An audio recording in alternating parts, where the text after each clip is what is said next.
Welcome to Breaking Banks, the #1 global fintech radio show and podcast. I'm Brett King. And I'm Jason Henrichs. Every week since 2013, we explore the personalities, startups, innovators, and industry players driving disruption in financial services. From incumbents to unicorns, and from cutting-edge technology to the people using it to help create a more innovative, inclusive, and healthy financial future. I'm JP Nichols, and this is Breaking Banks. This week is another very special episode. Every year, Alloy Labs hosts its annual member meeting, a 3-day closed-door session with our member banks, fintech partners, and a select number of subject matter experts. No pay-to-play content, no vendor hall, no sales pitches, no panels filled with platitudes. Everyone knows how I hate that. Just the critical conversations that bank executives need to be having. At the C-Suite Forum, one bank executive said they explained to their CEO that it was critical they had 3 members of the C-Suite, a very expensive meeting, because it was the only place these deep strategy discussions take place. Another CEO said, "This is a club, not a conference." While the meeting follows the Chatham House rule, we did a special episode of Hot Takes that built on the themes of the week and responded to some of the very specific discussions with our own spiciest takes. Returning guests to the fiery table included Kia Haslett from Bank Director, Johnson of Fintech Takes, and Chris Nichols, Director of Capital Markets at South State Bank and my personal go-to guru for the content he puts out daily on the South State blog. Like what you hear? Leave a comment on LinkedIn about what you like for a chance to get a few of the limited edition hot sauces we had left over. Best comments get 3 bottles till they're gone. Have a listen. All right. Well, welcome to the spicy. Actually, it's been pretty spicy this whole time. So who here has seen Hot Ones? Right? Like, people are familiar with this one. I am obsessed. I love hot sauce anyway. I was obsessed with that show. So during COVID, what started as a little bit of a back and forth between Key and Alex and I of all the, so Key and I have had this long going debate, and this is as nerdy as it becomes, brokered deposits and what is considered a hot deposit or not, right? And we scare people with the level of enthusiasm. We've had this debate at a conference before. Like, bankers were fleeing from us at the happy hour as we were debating this. I wish I was joking about that. So I thought, wouldn't it be funny during COVID if we did hot or not for deposits, and we'll have hot sauce? Kia, what? No, I feel like we have a version of this conversation every year, but we started with hot or not deposits, and then SVB fails, and that really put like an impetus on why this conversation matters. And then banking as a service, the proposed rule, and now the 2025 version of this conversation. And so I can't think of better panelists for this that have strong opinions. And you start thinking about your questions, because I'm going to start with kind of 2 things related to this.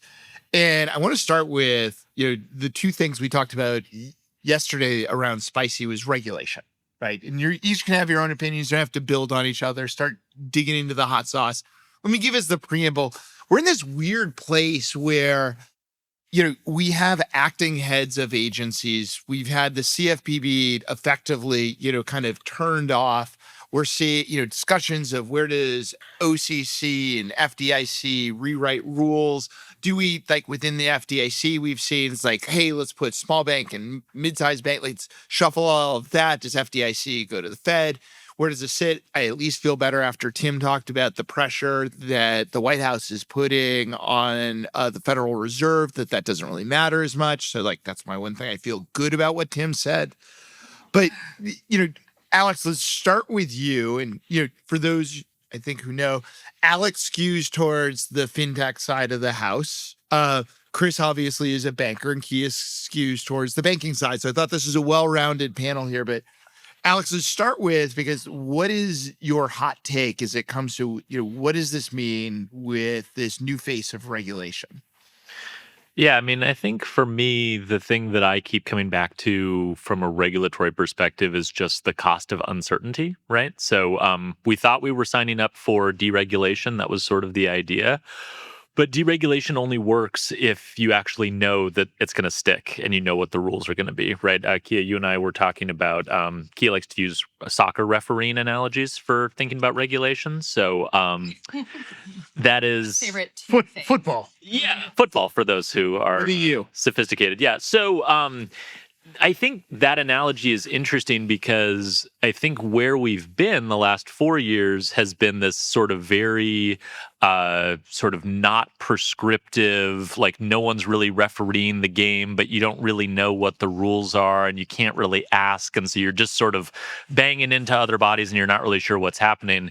I think the hope for the next 4 years was we will get deregulation, which I think for a lot of folks meant like we will get much clearer rules of the road, right? For crypto was obviously a big one that a lot of folks were looking for banking as a service. There was lots of concerns with the CFPB. Like there was hope that we would get less regulation by blog post, like we would get more prescriptive rules. Hopefully we'd get less of them, but they'd be more clear. And I think the observation I've had about the first 4 months has been we haven't had any clarity at all, right? Just to use one specific example, the acting director of the CFPB, they published a blog post saying that the provisions that were going into effect for the longstanding payday lending rule were going to be just not enforced and not supervised. Okay, that's deregulation in a sense, but that doesn't really do you any good, right? Because if you have good lawyers, they're going to tell you, well, that doesn't mean that the states still can't come after us. It doesn't mean that the law itself or the rule hasn't been repealed. It doesn't mean that in 4 years we couldn't have a totally different CFPB that feels differently. We can't take any action on this, right? So the only actors in the space that are sort of unleashed by this form of deregulation are irresponsible actors, right? I was just going to build on that. Like, who is acting on it? Yeah, it's not good, right? I mean, the people we don't want innovating really, really fast are benefiting from uncertainty. Everyone else is kind of frozen. So I think from a deregulation standpoint, that's the number one thing I've observed about the last 4 months. Chris? I'm going to let Kia go, but didn't you have a take that it was going to help banks in terms of... You said it was going to be more prescriptive. Yeah, more prescriptive over time. That was my hope going into this next administration was, and again, I don't know if people feel similarly in the room. Like, that's sort of what I thought in November, right? Like, markets were up, crypto prices were up. Like, there was this idea that deregulation would just unleash a lot of economic activity and there would be more clear rules. I don't feel that way at all right now. And I don't think that that's really likely to change. I think that's maybe one of the differences between the first Trump administration and the second is I don't really see any appetite for increasing clarity. Well, let's pull on this theme for a second because I think people interpreted deregulation in different ways, right? For some, we all had our hopes, right? Yes, we wanted. Yeah, I think they interpreted it the way they hoped it would be. Chris, what do you think the banks hoped that meant? Well, I'm going to let Kia go first. Okay. She has an interesting take. I'm going to fill in. So to extend my painful referee analogy, sometimes I've seen where one team doesn't have enough players and so we can't play the game. But because enough players are there, they'll do a pickup game of sorts. And I've always been very fascinated by how players would have interacted with me if I was the referee on the field. The yelling, the disputes, the slide tackles, the essentially playing and making the referees manage the behavior. And then when there's not referees on the field, you don't see a lot of that behavior. And I don't know if that's I'm thinking a little bit about how regulators and examiners provide guardrails for behavior, that this is your bumper that you're going to run up against. And you're kind of going to use that person as a signal or that role as a signal to dictate your behavior, unconsciously or consciously. And I've been thinking a little bit about what does it mean for banks to kind of manage their own reputation risk if the regulators explicitly say they're not going to examine for it now?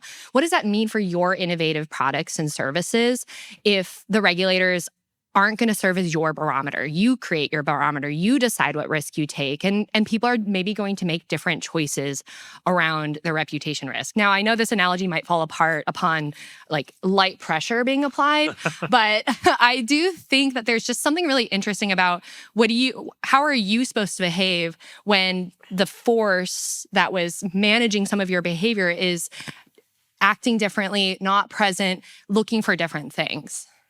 So to get back to your question, we had hoped as a bank that we would have less vagary in our regulation. So the Biden administration, I'm going to lay out a bunch of non-political objective opinions to the extent I can. But the Biden administration was tough, right? So the good news is they gave us some guardrails. The bad news is they were very vague on their guardrails, and they were harsh in their execution of those guardrails. Yep. And so we had this real tough time trying to figure out exactly what it meant, not knowing, getting our hands slapped. And so we were scared. So crypto is a great example. Everyone just backed off of crypto, right, in the industry. And as a result, we haven't had any innovation, material innovation on the banking side in 4+ years.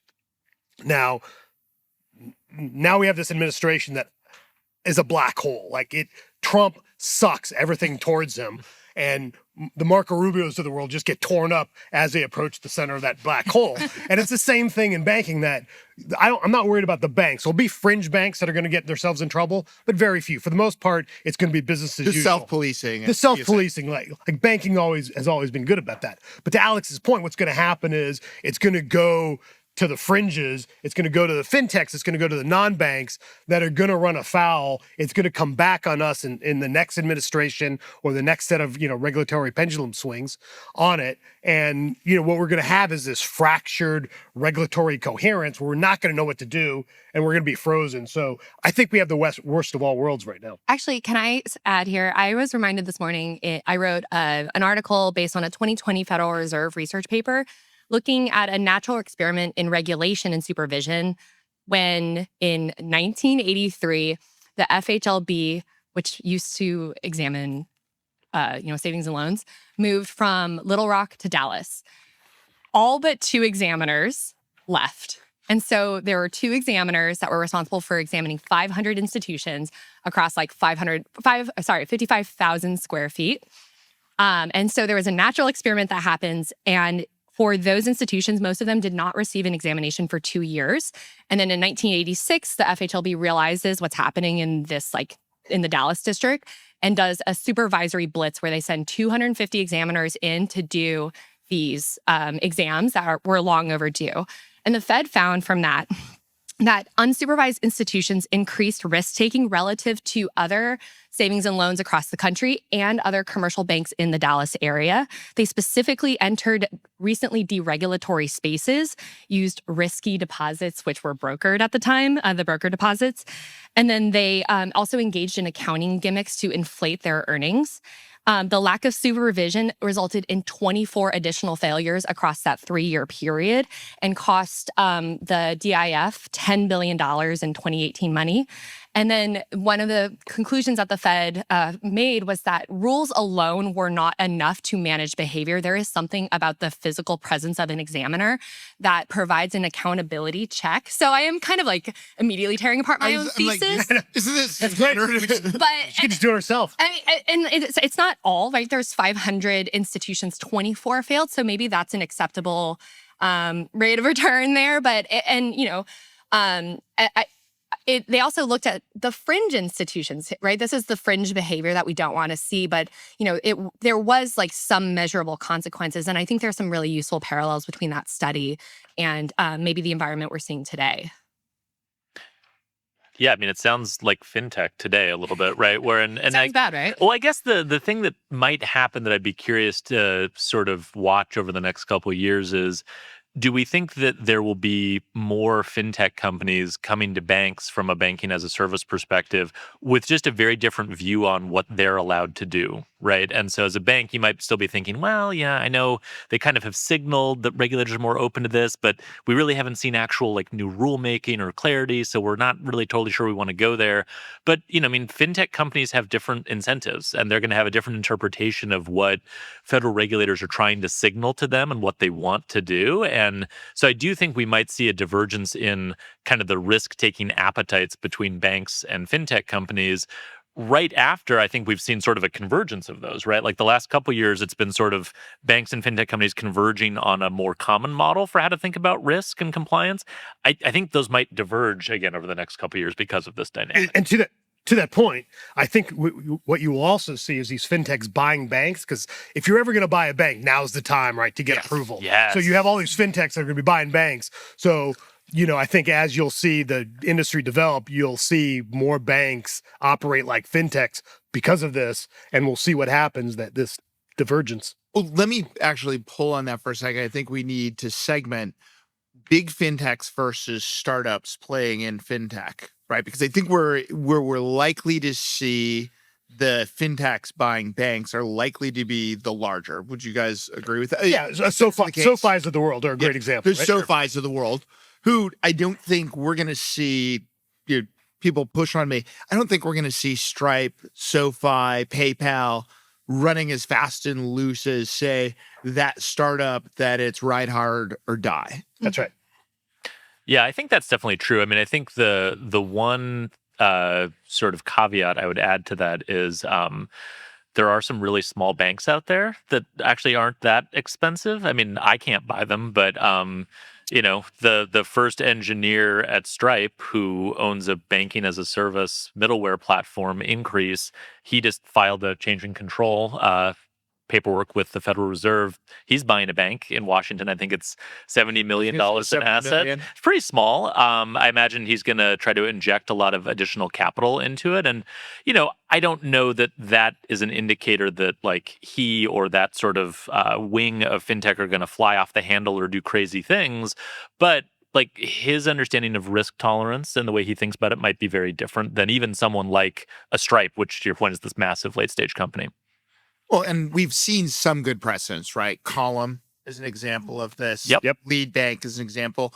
I don't think they went crazy afterwards in terms of off the rails, but I think they were also people who were mature in their understanding of the importance of compliance and risk management.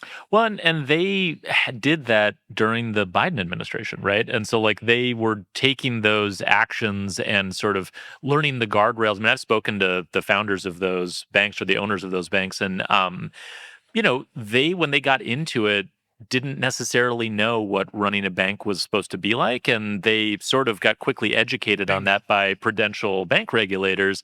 But those prudential bank regulators at that time had a different set of incentives from the top about what message to send to fintech companies. If you're a bank, you have to do these things. You have to be careful. I don't know that if you buy a small bank now and you're a fintech company, you're going to get that same message from the top. Now, you're still going to have to deal with examiners who are the same people, and they're still going to be relatively prudent in the way they think about stuff. But the message from the top is going to be different. So there's going to be this conflict between the people on the ground and the people they ultimately report to who are trying to send different messages to the market. I mean, these applications even being filed indicates the changing regulatory reception to these.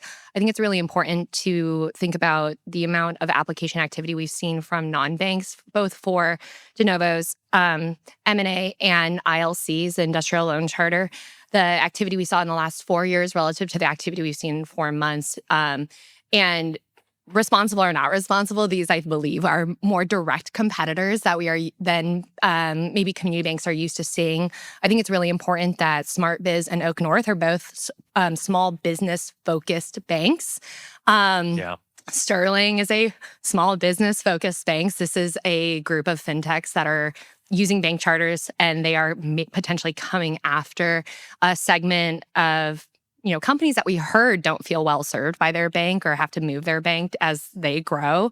And they will come in with maybe an advantage from the technology side and then have the permissions of a bank charter. Well, and to your point, just real quickly, the OCC is clearly trying to encourage that. They put out a press release saying, we are open for business for fintech companies that want to acquire a charter. Really they were very clear about that.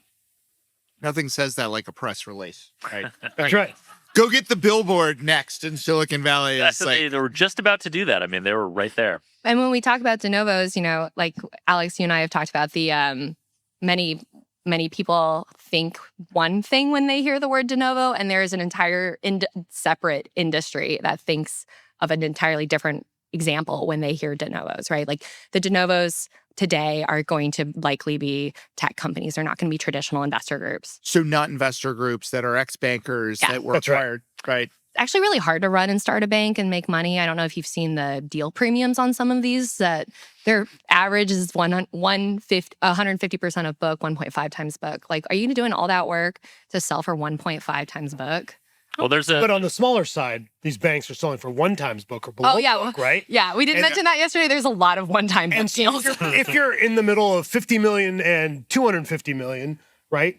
You now have an outlet that you've never had before and to potentially sell. And that may be a competitor or what have you, but I think we'll see some M&A activity. And it's hard when your president has a meme coin that he's raising for himself to have a North Star of responsible actions. Oh, you think that's bad? And I just think it's going to have this unintended consequence in banking that, banks in this room don't have to worry about, but banking in general has to worry about. It's funny. I think about the cheat code I used when I was launching First Marblehead, the private student lender, and I was supposed to get us into raising deposits. And they're like, Jason, we need to be a bank. And I met with all the regulators. The FDIC laughed at me. The OCC basically threw me out. OTS, thankfully, was still around, was able to buy a $25 million thrift in North Providence, Rhode Island. And they were worried, and this was the OTS, that I was going to put too many loans on the book, even though, we had securitization in place, could sell the whole thing. And I started thinking about the level of risk these small institutions can take on now. It really feels like that fringe, it can become the campfire that becomes a forest fire. Yes. You also bring up another point in that we've gone away from regulatory charter shopping. And I think that comes back. I think the divergence between, a charter, a state charter versus a OCC charter, national charter, is going to be different. And you are going to be more cognizant. If we start talking about charters in this conversation, we have truly lost. We're just warming up. Yeah. So, Chris, I know you can't speak for South State, but as you think as a banker and you talk to a lot of other bankers, is this beginning to get into how they're thinking about the risk profile of the system, or is it still concentrated on your book? I think it's still concentrated on the book. I mean, I think on the fringe, you have to say, what is possible? What are the initiatives I may dust off in the past that I couldn't get traction on, that maybe this is the environment to do it? But I think for the most part, it's, business as usual and being conservative, and the trend towards more innovation and, more responsible expansion is still front and center for most banks. Well, let's use that as a shift as we talk about business as usual, because, today the economic data began to come out. We have jobs on Friday. This will be old news by the time this airs, but we're still going to be looking at, what Q2 looks like. As our head economist, Tim Mahady, said, we're really not going to know until August, right, when all the data is digested. But we're in a period of economic uncertainty, right? And Chris, something you said— Understatement, right? But there's something that you and Tim said to me, within 24 hours of each other, Chris, that really stuck, which is, if you look at the uncertainty, right, it's tariffs are on, tariffs are going up, China responds, tariffs are on hold.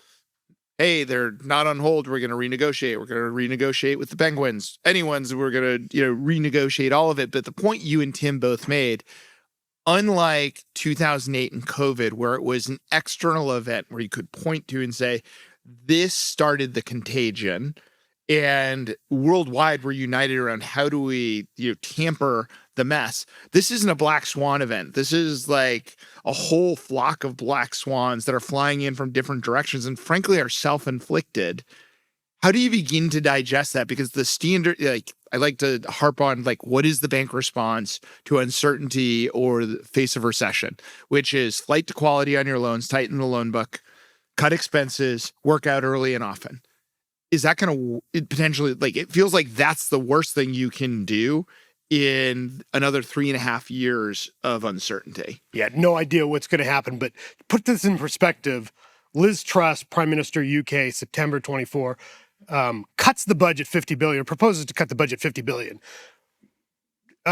British pound drops off 5%, uproar. She gets thrown out of office in 45 days. Yep. Right? This administration decides to, start a trade war globally with every country, including ourselves and Marshall Islands and Penguins, across the board, while trying to extract $1 trillion out of our budget in cost cutting through DOGE, while having an immigration policy. So complete chaos.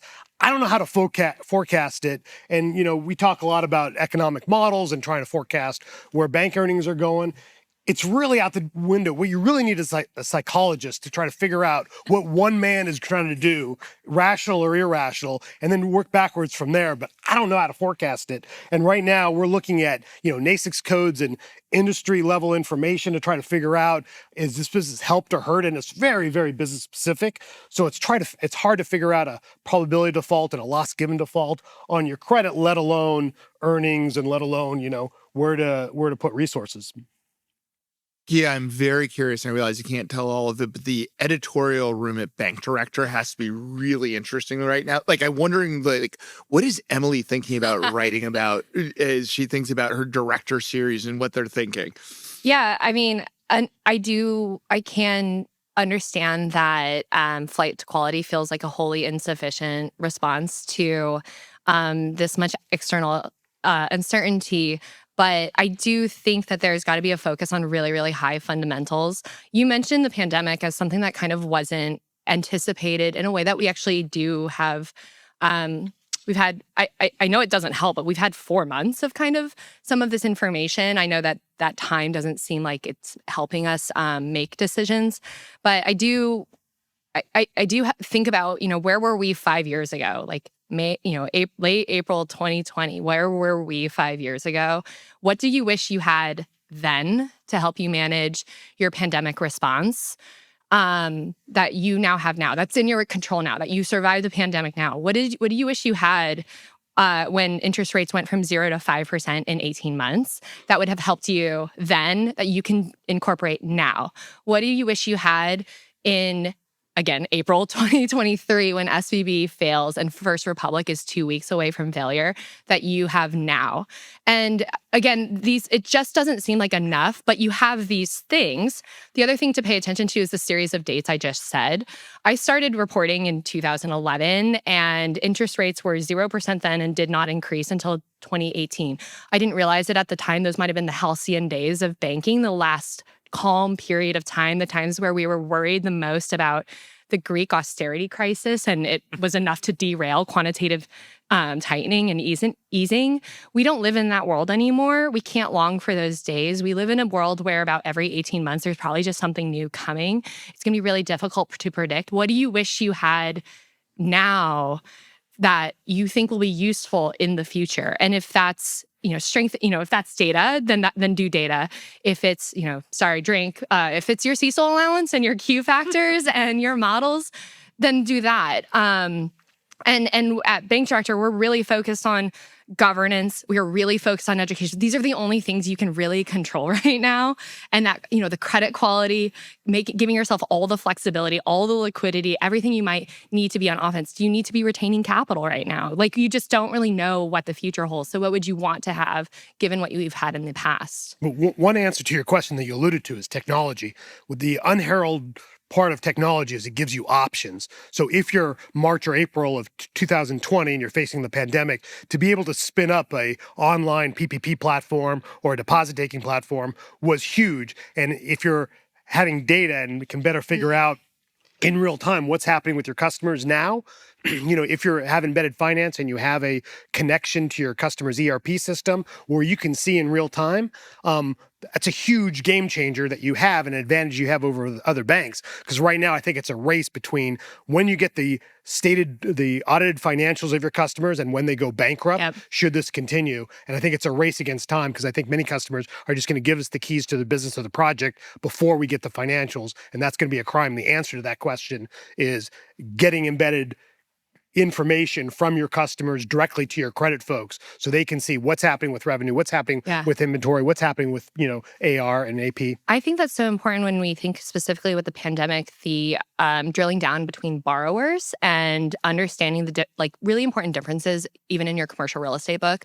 I'm not sure we're going to get the PPP of tariffs, right? I'm not sure we're going to get this TDR suspension of tariffs, whatever that. Who would give that to us, Kia? That's the problem.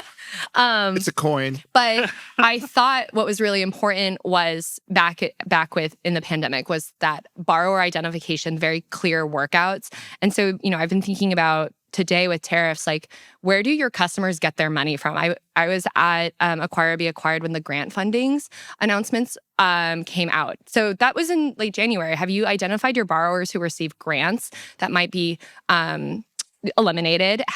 Are you starting to work out with them what that might mean for their financials and how fast they'll be running out of money? Vanderbilt has been announcing like millions in cuts because of the funding. And so who is hopefully they're working out with their borrower what that's going to look like from, the Vanderbilt as a borrower perspective, and then what the bank can kind of expect from that financial relationship.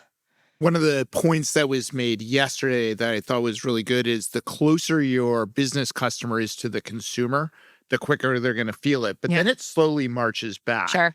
And Chris, I want to highlight one point. I was just thinking of, remember when we did the PPP debrief as an alliance? It was like circa July 2021, which I'm like, it seems forever ago. I'm like, that was only 4 years ago, not even 4 years ago. It's lifetimes ago. But you had made the point that like I keep like harping on and writing on is our ROI analysis underestimates the value of flexibility. And I think that's the point you were... Yeah, exactly. To be able to pivot and try to figure out, like, how can you use existing technology for other purposes was a game changer in PPP, and it's a game changer right now to again, get the data that we need and the intel we need on our particular industries, because it's warehousing, it's transportation, it's retailing, it's restaurants that are all now struggling. And I don't think we have a full understanding of what that actually means. But as I go into retailers, whether it's Target, Walmart, or the mom and pop on the corner, their shelves are getting more bare by the day. That affects sales, that affects cash flow, that affects the ability to pay back loans, that affects deposits. And, the more integrated we are, the better we are. Alex, you love to write about cash flow underwriting. Yeah. Right? A pet passion. I'm just going to tee you up here, wind you up, give you... So how do you think about cash flow underwriting is really good when it's stable cash flow? And how do we think about cash flow underwriting where I was talking to a bank last week, was lamenting they were talking to one of their borrowers. She has a series of high-end boutiques, had just placed orders for Christmas, so is cash poor. Tariffs hit. Her inventory is stuck in a port. She's like, how do I pay to get the inventory that I'm not sure I can sell at the price I'll need to sell it to recoup the tariff? But now I'm between the rock and the hard place, and the bank's thinking through that. Even a fintech, like, how do you think through a world where your cash flow is now, like a curve? Yeah, no, I mean, I think kind of building on what Chris and Kia were saying, the challenge is you can do a lot of work to be prepared, right? But you're not playing tennis against a wall. You're playing against someone else on the other side. And the someone else is the small business or the consumer who's facing these same exact challenges and uncertainty, and you don't know how they're going to react to uncertainty. And so you have to game out all of the scenarios, right? And so to build on your point about cash flow, I think one of the benefits, kind of to Chris's point about technology and some of the tools that we have access today, is we now have much more kind of granular, real-time access to data on what's actually happening on the ground, right? And so it's less reliant on models, it's less reliant on historical assumptions. And, Kia and Chris and I were talking about this, I think, yesterday, but it's like, your training as a banker used to be, maybe you'd run into one crisis over the course of your career, and that would sort of shape how you think about it, right? And then that would be sort of not great training for the next set of bankers that would follow you, because then they'd have to face a different crisis. Now we face a crisis every 18 months, right? And so having access to 18 months, now it's going to be like every, 3 weeks? Just setting expectations. 3 days. Yeah, I mean, just get ready. It's going to change a lot. So like that constant increasing pace of sort of change, I think, is going to have a necessary sort of investment that you have to make in having access to on-the-ground truth and having that data flow into systems that you use to make decisions. Because if you're basing things on, we were talking earlier today about like banking based on vibes or feel, like that's just not going to work. It used to, because we had these historical models that were pretty stable. I don't think we have that anymore. there's the other side of the coin that it's never been a better time to be a banker, right? Like if your customers don't need you now, they're never going to need you. So they're going to their accountants, they're going to their lawyers, they should be going to their banker. And that's the question, that if they're not, or if you want to increase that, what do we need to do to be that trusted advisor that we always say we're all about service, we're all about the relationship? Well, this is the time to prove it, and giving thought leadership in terms of how to deal with tariffs, how to get them, into the Canadian-Mexican trade agreement certified. Things like that are really, really helpful, whether increase their lines of credit. These are all good conversations to have, to think about banking more than your small business or your middle-sized business customer is thinking about banking. Chris, you already gave a great answer to it. Where's the opportunity, Kia and Alex, that you see? And Chris, if you see other opportunities, like it's not all bad. Where are the opportunities here? So I think it's really interesting what Lindsay was saying yesterday. She actually does want her bank or her personal banker to be a little bit more of a financial advisor. Can I give quick context? Yeah. We did a from the stage interview yesterday of a small business owner. Actually, she owns multiple small businesses. Madeline on our team did a great customer interview. Like, what are you looking for from your bank? Back to you. Yeah. So that is an opportunity. I actually also asked her, like, so do tariffs tariffs plus steel, right? And she was explaining the cyclicality of her industry, and that she may have opportunities, it sounds like, to acquire and grow right now. And so I do think to just not, to be very, very curious about how different industries and different borrowers are going to be impacting tariffs.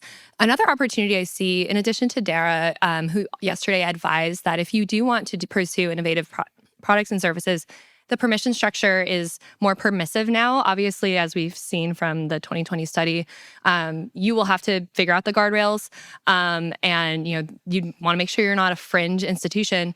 But the third is that I do think that community bankers are a very beloved interest group in this country. And if you are not in having conversations with your elected representatives at all levels of government and with your regulators, I think now is the time to really share with them how what's happening in the macroeconomic environment is impacting your communities.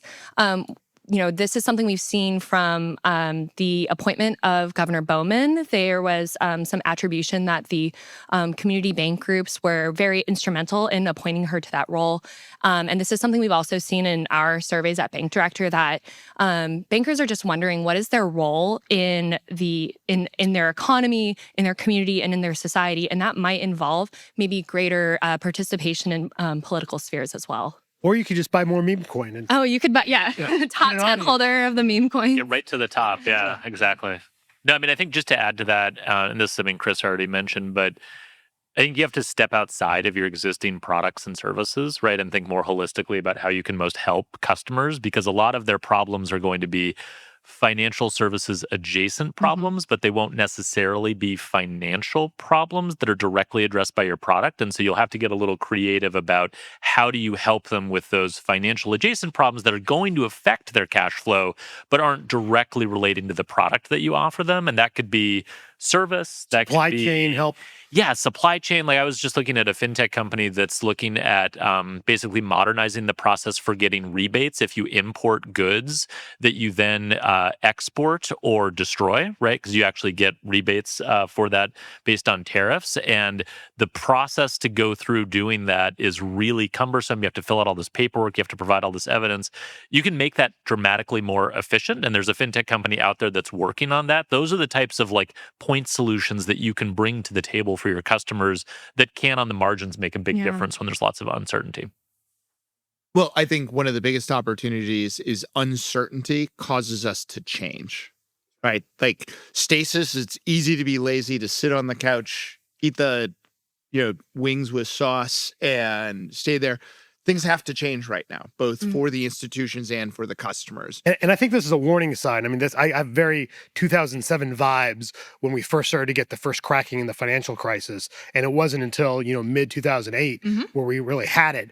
We had the dislocations in the treasury market and in a lot of the markets right after April 2nd on that Tuesday. And it feels similar. And we're not on the verge. We don't have the bubbles that we did back then, but these are the warning signs. And whether everything's going to turn out okay, I don't know, but at least we have to play a little more defense. Yeah. To Kia's point, exactly. Kia's point. What would you wish you had done differently? Yeah. No, looking back then. And when you look at bank failures, it's always the loans originated in the last 2 years.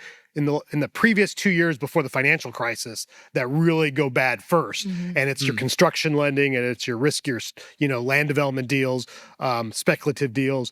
And that's, maybe the time to cut back on that a little bit and be a little more careful and work on your pricing. So one of the things we talked about extensively, two things that came up thematically a lot that were not things I expected. Number one, like way more than I expected, incentives, right? And it feels like incentives are backwards looking in terms of our analysis of the behavior. Are we talking like compensation or are you talking about something else? Compensation. Okay. Well, and I think banker compensation. Yeah. Right. And I think it extends though to incentives and alignment of incentives with fintech partners and others. But incentives tend to be backwards looking on here's what the behaviors that in the past, how do I actually repeat those behaviors? And Chris, back to your point about flexibilities, do we have misaligned incentives right now? Let's start with the bankers. Completely. So, a lot of banks out there compensate for loan growth or new loans on their books or net interest margin of that, all of which net interest margin is classic in that it's not only not correlated with earnings, it's actually negative correlated with earnings. If you go after a large net interest margin, you normally take on more credit risk. So not having the data and incenting for the wrong metrics presents more risk on your balance sheet than and the lender is high-fiving everyone because they put on a nice $10 million deal. They got the compensation for it. Meanwhile, your bank is stuck with that for, 5-10 years, and now you have to live with it. And now's the time when you do not want that higher risk loan on your books, and yet your incentive structure is really archaic. And so moving to a risk-adjusted return metric, taking into account your cost, your risk, et cetera, really makes a difference in environments like this. The more volatility, the more it matters. Alex, you love to harp on this. The easy part is giving out the money. The hard part's the getting repaid portion of this. How are the incentives misaligned right now if we think about the fintech ecosystem? Yeah, I mean, on the fintech side, part of the challenge is that there's a whole infrastructure that exists to remove risk from fintech companies, right? And so you guys probably have all looked a lot at private credit. And the growth of private credit, it's exploded over the last 10 years. It's actually been surprisingly durable even as rates have gone up, which is kind of strange and unusual. And it just sort of tells you how much sort of extra capital is out there looking for a return. The thing that used to be challenging about dealing with private credit was there was no infrastructure to connect private credit firms to small fintech companies, right? And so if you were a fintech lender and you wanted to start making loans and fintech lenders, they always are like, oh, we have a better way of underwriting this. It's like, okay, I don't think you actually do, but they all think that they do. So they come up with this brilliant plan. But the problem was historically, you had to show performance over a very long period of time to get access to like capital markets that were even close to the levels that you can get for bank funding, right? So you would first lend off of your equity, and then once you showed that you were getting a good return, then you could get a small warehouse line at a terrible price, and then you had to show performance on that, and then you could get a slightly better price, and over time you could grow into good funding, which is, if you look at someone like a firm who's been around for a while, they have sort of gotten to the end state there, right? Now, the infrastructure exists to allow these big private credit firms to do asset-based financing for very, very small fintech companies. So now as a fintech lender, you don't have to loan off of your equity. You just say, hey, we have this great model. We can, we're so much smarter than banks. We can outperform them from a lending perspective. And they have access to capital that they've never had access to before. This is a very new development, and we don't really know what the long tail implications of that will be. But to your point about incentives, I'm sure everyone in the room can relate to this. It's really hard to see someone else winning a deal that you're losing and go, yeah, but we have great risk management, and then walk away all sad. Like, that doesn't work very well. It doesn't make anyone feel very good. So it's really hard to resist that temptation. But I would just encourage folks to always remember, like, there are irrational actors in the space that are being enabled by infrastructure that doesn't really make sense and probably isn't durable. But in the moment, it's not going to feel like that when you're losing deals, right? So the balance there is tricky. On the positive side, one other aspect that Alex touched on is we now have an opportunity as bankers to look at all these private credit lines that are out there and see how they perform under a stressed environment. So buy now, pay later is the classic example. We're going to get some real data on We're going to finally get some real data, and you're finally going to know, like, is it risky or was it not risky? Yeah. Here, are you guys looking into that data? Not on buy now, pay later. Just going back to thinking about like earnings, credit risk, we focus so much on credit risk. And then, me as the balance sheet nerd, now writing about technology, I just like to think that one, it is really hard to watch other people win deals and you to say like very clearly, like that wasn't in our risk appetite. That's not how we're going to win. And, I think there's like some sort of like pep talking of like, let them, right? Like, do not like right now, you can't really control almost anything else. Really, really focus on your risk appetite, how you'll win your strategy, and how you'll get there. From the balance sheet side, we've kind of joked about it. I have, especially around the interest rate risk, I often heard banks say, well, we're like a very conservative bank.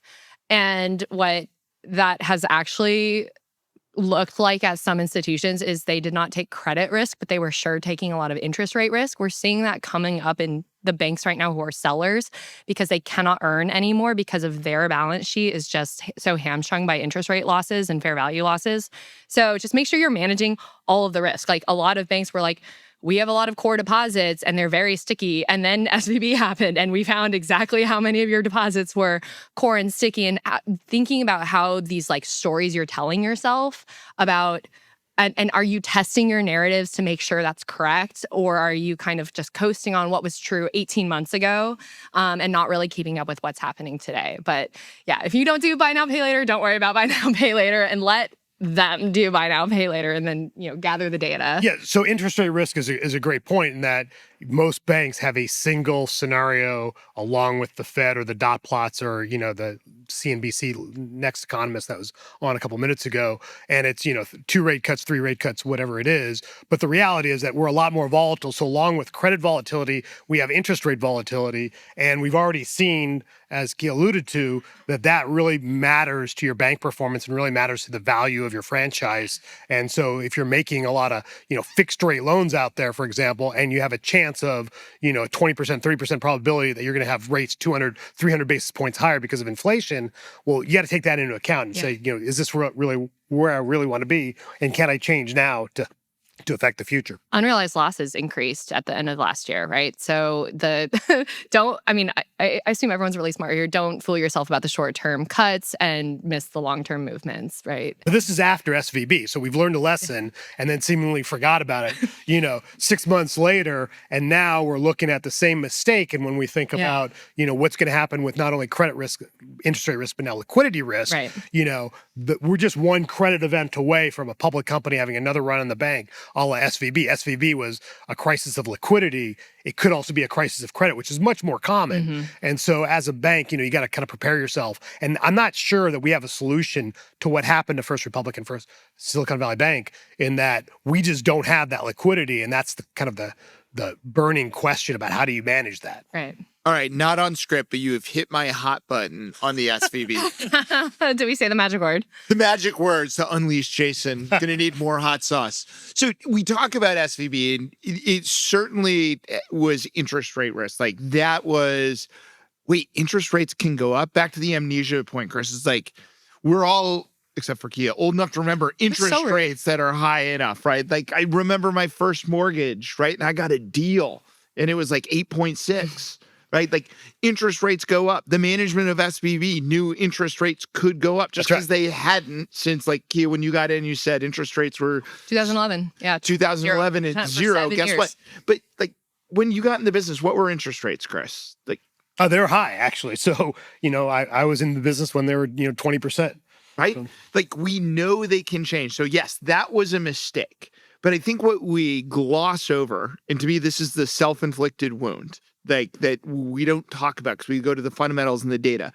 They drop their PowerPoint that they're about to take this massive write down on the unrealized losses with a plan to go raise capital with no actual capital in place. Yeah, I think they were 50% committed. Yeah. Yeah, that's right. 50% committed, none of it closed. None of it closed, right in the middle. None of it closed. Correct. They drop this at... And they're trying to do a right thing to disclose it.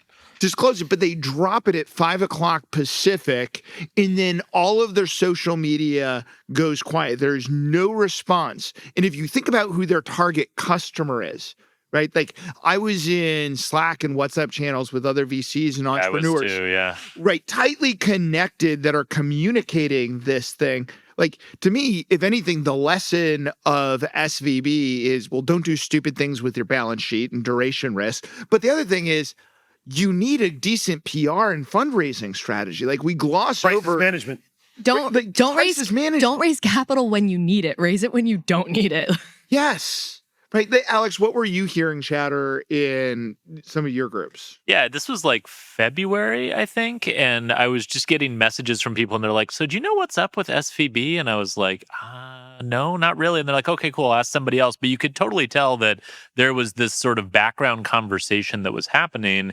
And you have to imagine the executives at SVB knew that was happening too. And so that's what makes this like lack of communication strategy so surprising is, we can just go tell the market this and nothing bad will happen. They know who their customers are. They know how well networked they all talk in the same groups. That was not like new information for SVB. So it made the lack of a communication strategy or crisis management strategy that much more confusing from my perspective. Thinking about connecting, so not to like relitigate SVB, but thinking about the role that trust and reputation played in the changing SVB's story. SVB's customers loved them, right? Loved them. Yeah. Going with that. And so, I mean, I think that was a true thing until it was a useful lie, but it was a lie that maybe obscured what was likely to happen to that company. That the trust. They loved the bank, they trusted the bank until they absolutely were like, no, I have to leave. And like even yesterday, Lindsay says multiple times she really wants Chase to keep her business, but she didn't close her account. She has a backup account at Chase. Well, the flip side is the first banker that took a chance on her, she left that. She left that, right? So right? like, this I mean, that's trust. It's not. Only goes so far, right? Right. And all of your customers are like rational actors, right? And maybe VCs are like hyper rational or irrational actors, but like in general, like they're going to do what's in their own best interest. And, you know, the lack of sort of awareness or planning for that is where you get into trouble. So I would argue VCs are first and foremost self-interested actors. Absolutely. That masquerade as rational actors, right? Yeah, they will work that back. But I think this is part of the wrong lesson. This is what gets me fired up is the lesson we take from SVB is, these value-added services and the things they do and the specialization, bad. You shouldn't do those things, right? That was the You don't want to be like essentially a monoline lender who has no viable like lending to them. So then they you just had pile wine everything. loans. They were wine loans, right? They were I forgot about the wine loans. Yeah. Having been a customer since 1998, right, when I raised my first round of ventures, when we started, right, I did not want to leave SVB when it was clear it was going to fail, right? We had our venture funds there. That was the story I was hearing with everyone in our VC, or this was mainly an entrepreneur, because I want to tie that back to the self-interest of the VCs. No one wanted to leave. That's right. There was an absence of any leadership from SVB to, Chris, your point, the crisis management, to give us a reason to stay and say it was going to be okay, right? So first they shot themselves in the left foot, then they shot themselves in the right foot. The customers are trying to figure out what the heck is up, and people didn't want to leave. And then what sparked a lot of it is the first time that I was like, yep, gonna fail. It is going to fail, was a company had raised a Series C, $119 million, put into the Slack channel. They were taking their deposits. Their VCs told them to take the money out. Right. That became public, and I'm like, there is no way with that domino tipping, this whole thing does not just fall down. That was the back channel, like everyone was talking about. I'm not leaving my money in there. I'm taking it out. And you know, I'll back Silicon Valley Bank up in a lot of ways. I mean, what happened to them in First Republic, two banks with probably the most relevance of any bank we've ever seen in the history of banking, right? Their customers, as we all said, love them. Yet, what happened to them could happen to anyone, and at least any public bank. And the short sellers the role that they played wasn't really known at the time or before that. I mean, we knew it, but not to the extent that we've seen with Silicon Valley Bank and First Republic. And it's a problem going forward. But I think like we're smarter, and I think there's a lot of lessons that we probably haven't fully internalized yet. A lot of banks told themselves, I feel like a lot of banks told themselves, I'm not SVB in First Republic, and therefore it can't happen to me, without saying like, you guys are talking about this and it wouldn't solve all the problems, but I'm just like, put the reciprocal coverage on. Like that one was crazy to me, that the ratio of going back to hot deposits, deposits, right? You're like, yeah. oh God, So, but again, it's that it's like to not manage your liquidity risk because your customers love you, it's kind of wild. But back to incentives, if you look at the CEO and CFO incentives, the reciprocals. Go ahead, Chris. No, like you're right. We had no incentive to go to a reciprocal program. It cost us more. So there was a disincentive. Yep. But now we face a potential crisis of liquidity coming up, whenever it may occur, if it does occur.